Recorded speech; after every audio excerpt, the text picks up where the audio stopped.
nangambizay natongavanao tety aminay ny fanojo fona ny masontikaro tonisy fity ny tsimokasahar ny vavanao mbola tsy nilaza ny fietsikao mefananambara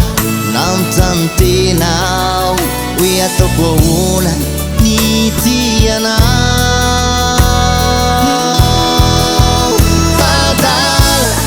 adala ny fity maniry ay itsiriritranao adala ny fity maniry ay anao ny tifanao adala ny fity maniry ay ny hitianao